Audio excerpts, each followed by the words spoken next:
Do you have pieces in your closet that you've bought thinking, this will totally change my wardrobe? And then it just sits there mocking you from the hanger. Yep, we have all been there. And today I'm spilling the tea on 10 fashion purchases I seriously regret. And more importantly, what I've learned from them. Some of these were impulse buys, others were this would just work if I type of pieces. And a few, well, they looked great on someone else, just not me. If you've ever stared in your closet thinking, why did I buy that? You are in the right place. Let's talk about style regrets, laugh a little, and maybe save you from making the same mistakes I did. The first on my list is clothes that aren't easy care. This is one of the most important things to me, clothes that are not easy care. With the exception of my wool and cashmere sweaters, I want pieces that I can toss in the washer and dryer without thinking twice. I've had shirts, pants, skirts that were dry clean only. And even though they were really cute, if I can't easily care for them, they just don't get worn. And at this age, I don't want high maintenance clothes for my wardrobe. I want pieces that actually fit into my lifestyle, not ones that make me feel like I'm running a laundry service for delicate fabrics. I'd love to know how you feel about easy care. Number 2 on my list is longer tunic tops. Those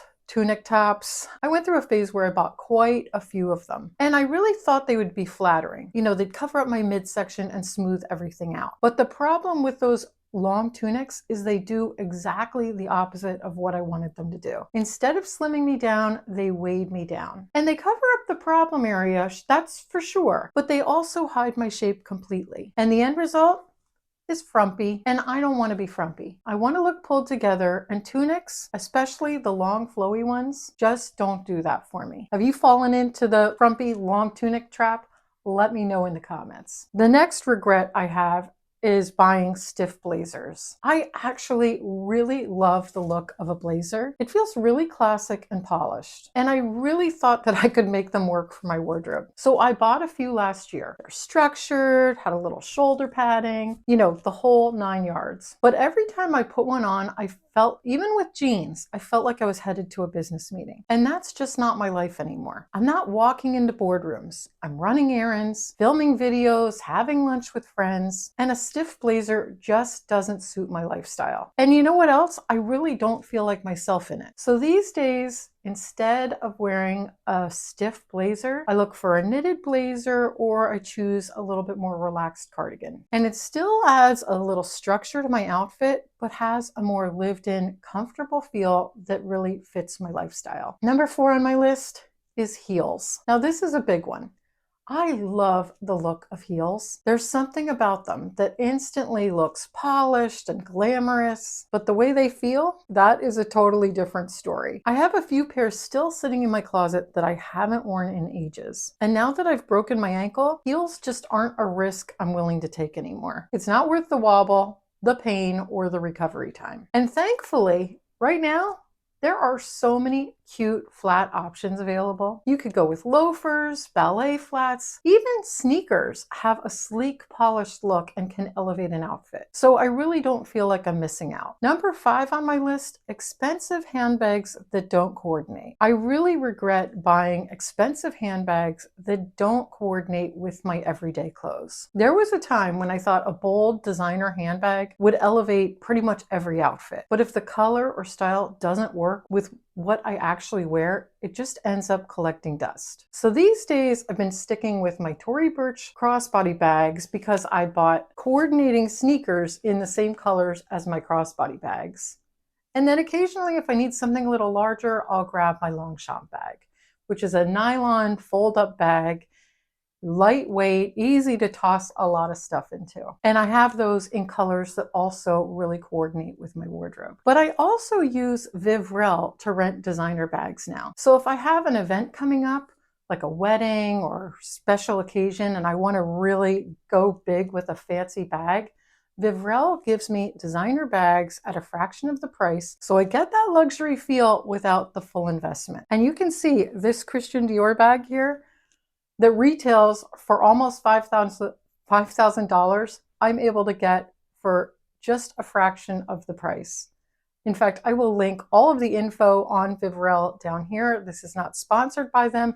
I just really love the whole concept of being able to rent designer bags and jewelry when you need it. And you know what else I like? It's fun, it's flexible, and I'm not stuck with something that doesn't go with every outfit I own. Next on my list is white jeans or pants that are too thin. Now, I know white pants are kind of over for the season, but this is a regret that I have that is worth mentioning. You know, those white pants seem like and jeans seem like a really good basic. But when the fabric is too sheer or clingy, they are just not flattering. I've had pairs where you could see the front pockets right through the fabric, and you also see every lump and bump in your legs and butt. And to me, that is just not flattering. I do not want you to see any cellulite I have right through my pants. So if I'm choosing white pants from now on, I always look for a little thicker fabric and one that is definitely not see-through. Because if I'm not feeling confident in them, even if I buy them, they're not going to be worn. I will put them right back in my closet every single time. So I've been looking for ones with a little bit more structure. And I've also chosen some that are stark white. They might be ivory or light cream, little denser fabric, so you're not seeing through, and that seems to do the trick. Number 7 on my list of purchases I regret buying is prints I get tired of quickly. And I've definitely bought my share of prints. I've worn a lot of Lily Pulitzer prints in the past, and even picked up a bunch of printed tops from Talbot's earlier this year. And while I love wearing them, I have noticed a pattern, no pun intended. I really do get tired of wearing the prints a lot faster than I do solids or even stripes, or even a good leopard print. I can live with that for a long time. But the other prints, I tend to get sick of them. And the louder the print, the more likely it is to not feel like me anymore or start to feel dated. So these days, I still enjoy a nice print here and there, but I'm a lot more selective. And I try to look for ones that feel a little bit more timeless and versatile, so I don't regret the purchase 6 months later. Number 8 on my list is statement necklaces I never wear. There was a time when I bought a few big, chunky statement necklaces. I thought they would dress up a plain top or make my outfit look more pulled together. And you know what? They just sat in my drawer. Every time I put one on, it really just felt fussy or like I was trying too hard. And I've really found that I prefer my chunkier pieces on my wrists and my ears and lighter pieces around my neck, or pieces that blend in rather than taking over the whole scene. And I've realized that the reason for this is that I want my jewelry to complement my outfit, not compete for attention.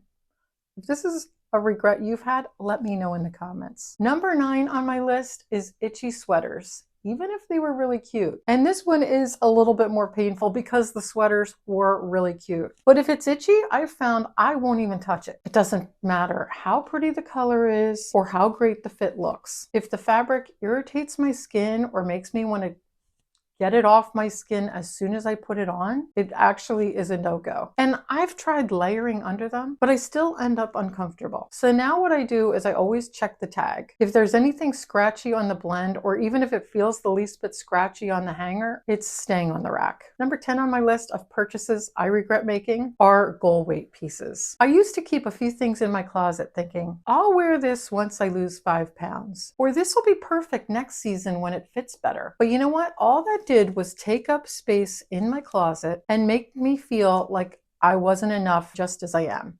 I'd pass through it every single morning seeing that, oh, yeah, maybe next year I can wear that. Maybe next year I can wear that. But who wants a closet filled with things that make you feel that way in every single morning? So I took those pieces out of my closet and I really let go of that mindset completely. I want clothes in my closet that make me feel good right now. And if they don't deserve a space in my closet. So they're not for someday. All the clothes in my closet fit me today and make me feel good right now. So those are my closet confessions. 10 things I definitely regret buying. But you know what? Each one taught me something. If nothing else, they helped me get a whole lot clearer about what actually does belong in my closet. Now I want to hear from you. What's something you bought that seemed like a great idea at the time, but totally missed the mark? Let me know in the comments. You know I love hearing from you. Stay gorgeous, and I'll see you in the next video.